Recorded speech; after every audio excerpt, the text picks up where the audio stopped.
Moi, c'est Fredo Soutrel. Enquête et filature. Mon terrain de chasse, les méchants de la littérature. Le cas Néron.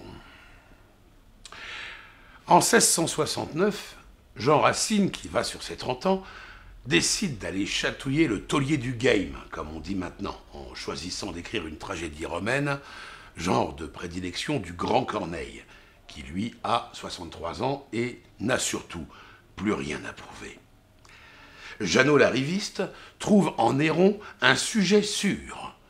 Mais je dois passer par quelques mots de généalogie pour comprendre ce cas-ci et surtout que les parents ne sont pas pour rien dans la tragédie.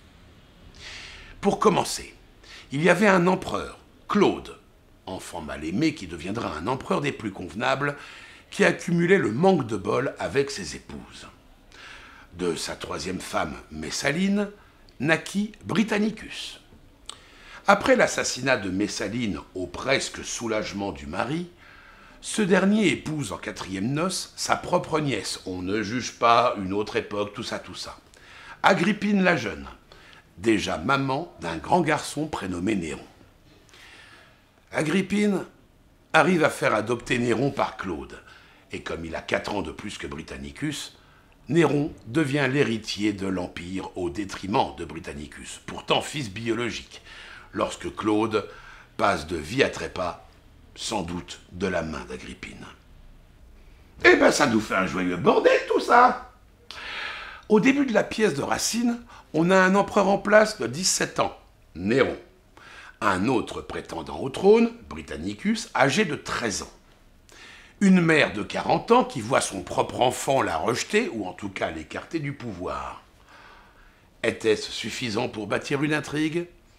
Pas encore pour le jeune Racine qui rajoute entre les demi-frangins une rivalité amoureuse en la personne de Junie, petite amie de Britannicus.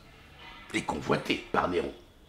Bon, alors, historiquement, ça tient pas vraiment la route, puisque, en 3 clics, j'ai découvert qu'au moment des faits, Junie avait 30 piges. Mais Racine n'avait pas Google. Là-dessus, on se rajoute quelques conseillers, dont certains auraient été amants avec la reine-mère avant le mariage impérial. Quelques traîtres sublimes à la Iago, et les éléments sont là pour faire de cette famille dysfonctionnelle un terrain propice aux pires saloperies. Pour la crédibilité de l'histoire, oublions les âges. Junie, décidément, n'en s'accole pas. Revenons à notre cas, le gars Néron. À 17 ans, il tient les rênes du plus grand empire du monde. C'est dire s'il s'est émancipé des conseils de maman, tiens-toi droit, mange ta soupe, dis bonjour à la dame, sauf que, maman, la mauvaise de ne pouvoir accéder à son petit garçon. Comme le dit le sage Burrus à l'acte 1, scène 2, ce n'est plus votre fils, c'est le maître du monde. Donc, Agrippine, contrariée, se dit que Britannicus pourrait reprendre la place d'empereur au lieu de jouer à la PlayStation. Pendant ce temps-là, Néron fait enlever l'amoureuse de Britannicus et enferme la belle Junie dans son palais. À grands coups de pression et de chantage, Néron lui expose son plan. Tu le plaques, tu deviens mienne et nous serons très heureux. Sinon, c'est la mort pour tout le monde. Simple, classe, efficace. Et rien ne se passera comme prévu. Je vous en laisse un peu à découvrir par vous-même. La pièce est très chouette. À partir de maintenant, je vais faire vite, le cas étant assez vite vu. Néron est un tyran en proie à la soif de pouvoir absolu. Qu'on m'apporte du sang, des dieux et des supplices. Acte 5, scène 6. C'est un usurpateur, du fait d'Agrippine, un manipulateur et un hypocrite. Si ces jours vous sont chers, éloignez-le de vous, sans qu'il ait aucun lien de me croire jaloux. Acte 2, scène 2. Et que dire alors du chantage exercé sur Junie? La cruauté de Néron est une caractéristique centrale de son personnage. Il ne recule devant aucune action, aussi brutale soit-elle, pour consolider son pouvoir. Citation. « Heureux ou malheureux, il suffit qu'on me craigne. » Acte 3, scène 8. Ces mots adressés à son frère Britannicus révèlent l'inhumanité de Néron.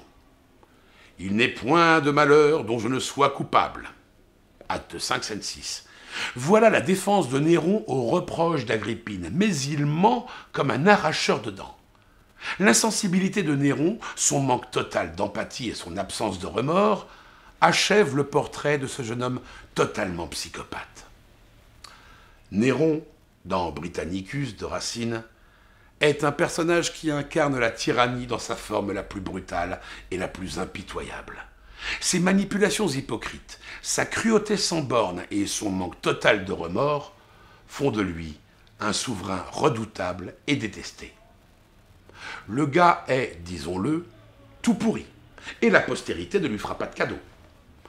Non, Néron n'a jamais joué de la lyre pendant l'incendie de Rome en juillet 64. Ça, c'est de la diffamation pure et simple. Tout cela étant exposé, et parce que nous arrivons à la fin de cette enquête, j'ai délibérément omis de mentionner le personnage de Narcisse, qui, à lui seul, mériterait sa place dans cette série de vidéos. Plus tard, peut-être. Pour le moment, je classe l'affaire.